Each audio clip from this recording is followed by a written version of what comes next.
How to find WhatsApp account name on Android phone. Hello guys, in today's video I'm gonna show you how to find WhatsApp account name on Android phone. First, just open WhatsApp and now click these 3 points here in the top corner. Click on it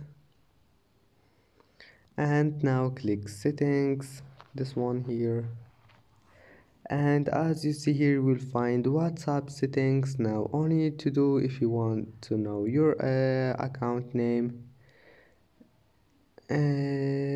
just this one here, the first one, click on it and here we'll find your account name, and as you see mine is Z1, and